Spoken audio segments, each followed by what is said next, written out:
জাতীয় পতাকার নকশার প্রথম রূপকার যিনি। কেন্দ্রীয় শহীদ মিনার চত্বরে ৭১-এর রণাঙ্গনের বীর যোদ্ধা শিবনারায়ণ দাসের নিথর দেহে জড়ানো হয় জাতীয় পতাকা। ঢাকা জেলা প্রশাসনের পক্ষ থেকে দেয়া হয় রাষ্ট্রীয় শ্রদ্ধা। বিউগলে বেজে ওঠে করুণ সুর।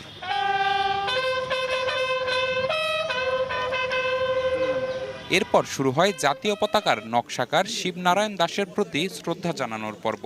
একে একে শ্রদ্ধা জানান আওয়ামী লীগ, জাসদ সহ বিভিন্ন রাজনৈতিক ও সামাজিক দলের নেতারা। ফুল দিয়ে শ্রদ্ধা জানান সাধারণ মানুষও। এ সময় দেশ গঠনে শিবনারায়ণ দাসের অবদানের কথা স্মরণ করে তারা বলেন, দেশ স্বাধীন হওয়ার আগে দেশের পতাকার নকশার কাজটি ছিল দুঃসাহসিক, যেটি সম্পন্ন করেছিলেন অকুতভয় বীর যোদ্ধা শিবনারায়ণ। তার মৃত্যুতে জাতি হারালো এক সূর্য সন্তানকে। ওনার পরিচিতি কাউকে বলতে পছন্দ করতেন না। আছি তো, আমি দেশকে ভালোবাসি, দেশের নেতা, দেশের সবাইকে ভালোবাসি, সবাই দেশকে বাঁচিয়ে রাখুক। আমার বাবা শিবনারায়ণ দাস সবসময় একটি কথাই বলে গিয়েছেন, এই দেশের নিপীড়িত নির্যাতিত যে সকল মানুষ রয়েছে তাদের জন্য কথা বলতে হবে।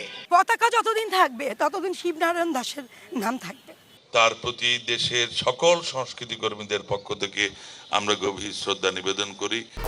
1, 2, 3 ঢাকায় জমি জিতে নিন 100% ক্যাশব্যাক সহ 20 কোটি টাকার পুরস্কার। দেশে মুক্তিযুদ্ধের চেতনা বিকশিত করার পেছনে শিবনারায়ণ দাসের অগ্রণী ভূমিকার কথা স্মরণ করে তার সহযোদ্ধারা বলেন, অসাম্প্রদায়িক বাংলাদেশ গঠনে তার স্বপ্ন বাস্তবায়ন না হওয়া পর্যন্ত চলমান থাকবে এই লড়াই। জাতীয় পতাকা যেটা রেজিমেন্টাল ফ্ল্যাগ হিসেবে তৈরি হয়েছিল, সেই রেজিমেন্টাল ফ্ল্যাগটা তৈরি করার ব্যাপারে তার অবদান খুবই গুরুত্বপূর্ণ ছিল।